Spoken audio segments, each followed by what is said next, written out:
સમાચારો સુરતથી સુરતના વાંકલ કોલેજની ઘટના સામે આવી રહી છે, જ્યાં વિદ્યાર્થીઓ દ્વારા ચક્કાજામ કરવામાં આવ્યો। ગતરોજ હોસ્ટેલમાં વિદ્યાર્થીઓ સાથે પોલીસની માથાકૂટ થઈ હતી। પીએસઆઈને સસ્પેન્ડ કરવા માટે વિદ્યાર્થીઓ માંગ કરી રહ્યા છે। વિદ્યાર્થીઓ અને પોલીસ વચ્ચે આ મુદ્દે ઘર્ષણ થતા જિલ્લા પોલીસ કાફલો હાલ અહીં ખડકી દેવામાં આવ્યો છે।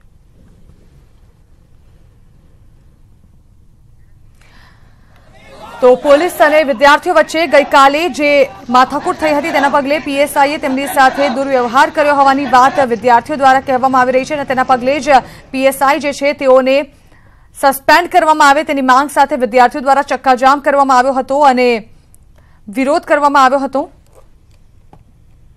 વાંકલ કોલેજના વિદ્યાર્થીઓ દ્વારા ચક્કાજામ કરી વિરોધ નોંધાવવામાં આવ્યો હતો। જ્યાં સુધી પીએસઆઈને સસ્પેન્ડ નહીં કરવામાં આવે ત્યાં સુધી તેમનો વિરોધ આ પ્રકારે જ યથાવત રહેશે તેવી તેઓની માંગ હતી।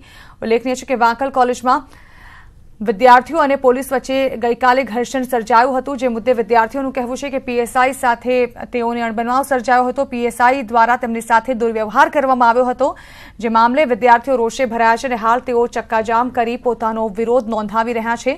જોકે મામલાને થાળે પાડવા માટે અહીં પોલીસનો કાફલો પણ મોકલવામાં આવ્યો હતો। જોકે વિદ્યાર્થીઓ જે છે પોતાનો વિરોધ યથાવત રાખતા જોવા મળ્યા હતા। આ અંગે વધુ માહિતી સંવાદદાતા કેતન પટેલ આપી રહ્યા છે।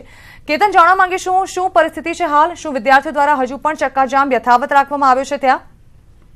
જે જણાવો ચોક્કસ। સુરત જિલ્લાના માંગરોળ તાલુકાના વાંકલ ગામે જમવા બાબતે બબાલ થઈ હતી। સંચાલક અને વિદ્યાર્થીઓ વચ્ચે માથાકૂટ થતા પોલીસ બોલાવી હતી અને પરંતુ આજે વિદ્યાર્થીઓ ચક્કાજામ કર્યો હતો, પણ જિલ્લા પોલીસનો કાફલો ઘટના સ્થળે પહોંચી અને સમાધાન કરી અને હાલ તો રસ્તો પણ અડધો કલાકમાં ખોલી લેવામાં આવ્યો છે અને હાઈવે પણ રાબેતા મુજબ ચાલુ થઈ ગયો છે અને હાલ સમાધાનની પ્રક્રિયા હાથ ધરવામાં આવી રહી છે। જી બિલકુલ, મામલો શું હતો કેતન? શા કારણે વિદ્યાર્થીઓ દ્વારા વિરોધ કરવામાં આવી રહ્યો છે?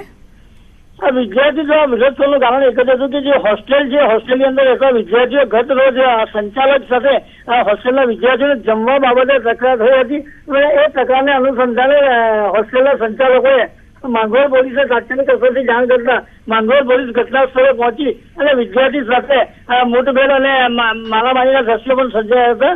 જેના કારણસર આ વિદ્યાર્થીઓએ આજરોજ એમના વાલીઓને જાણ કરી હતી અને વાલીઓ ભેગા થતાની સાથે આ પીએસઆઈને તાત્કાલિક અસરથી સસ્પેન્ડ કરવાની માંગ કરી હતી, જેને ધ્યાનમાં લઈ ચક્કાજામ કર્યો હતો। પણ હાલ તો ચક્કાજામ પણ પૂર્વવત ખોલી લેવામાં આવ્યો છે અને રાબેતા મુજબ ચાલી રહ્યું છે।